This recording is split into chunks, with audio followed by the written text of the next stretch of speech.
Hello, আসসালামু আলাইকুম। আমি এলিজাস ব্লগ থেকে চলে আসলাম নতুন একটা ব্লগ নিয়ে। এলিজা আক্তার রুমা।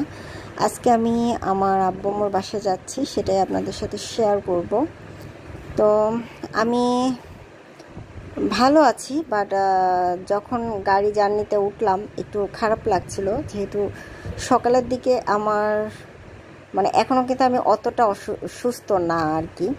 তো আমি এই জার্নিটাতে খুবই টেনশনে আছি। যদিও আম্মু রুটি বা আমার জন্য কিছু খাবার নিয়েছে, আমি জানি না আসলে কি হবে।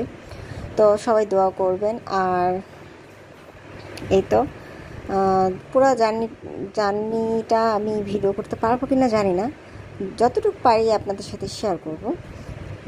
আর আমি প্রতিদিন ভিডিও দিচ্ছি না, তবে সপ্তাহে একদিন ভিডিও আপলোড করার চেষ্টা করছি। আপনারা সবাই আমাকে সাপোর্ট করবেন, আমার পাশে থাকবেন।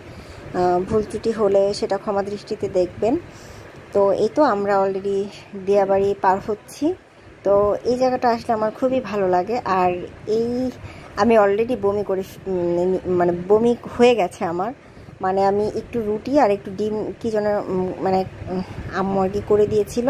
তো আমি ওটা একটু খাওয়ার পরেই আমার বমি অবস্থা খারাপ, যেটা খেয়েছিলাম সেটাই বের হয়ে যায় আর কি। যেহেতু আমি খাওয়ার পরেই শুয়ে পড়ি, আর যেহেতু আমি গাড়িতে ছিলাম, নাড়াচাড়া হচ্ছিল, তো আমার বমি হয়ে যায়। তো এই হলো অবস্থা। তো তারপরে আমি কি করব বুঝতে পারছিলাম না। তারপরে বলছিলাম যে জাম খুঁজো আমার জন্য, তো জাম আমরা কোথাও খুঁজে পাচ্ছিলাম না।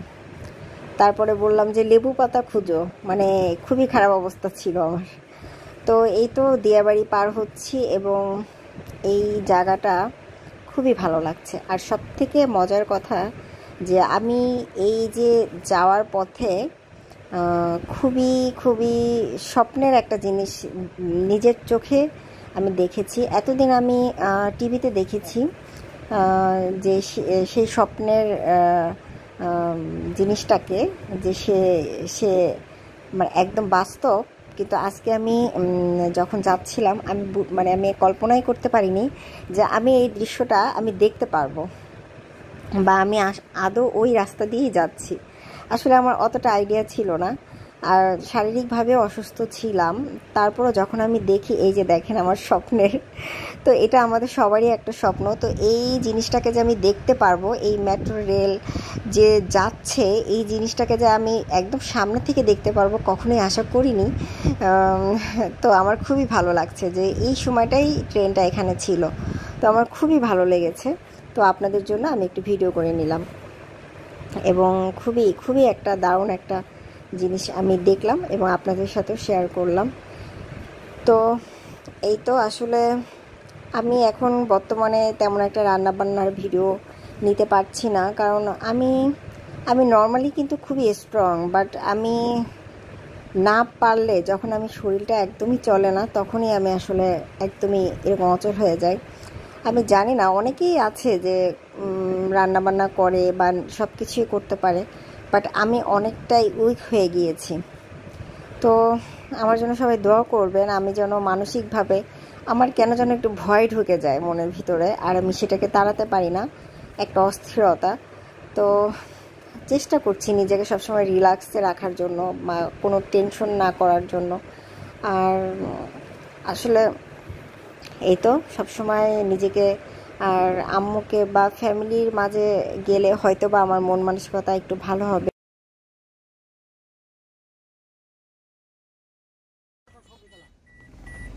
পিস কত করে? না এতই না, পিস কত করে? একটা নিব, একটা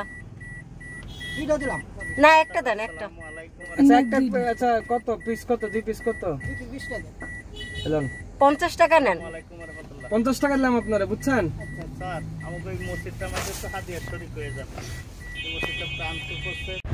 তো আমি ফেরিতে আসলে যখন দেখি যে একটা খুবই এই লোকটা কিন্তু অন্ধ।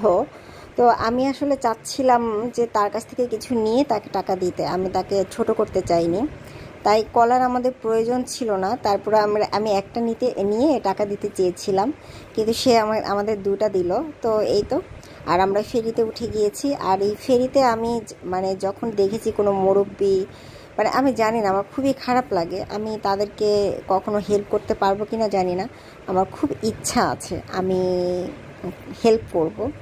তো আল্লাহ যেন আমার মনের কামনা পূরণ করে। আর দেখেন আমার চেহারা কি হয়ে গেছে।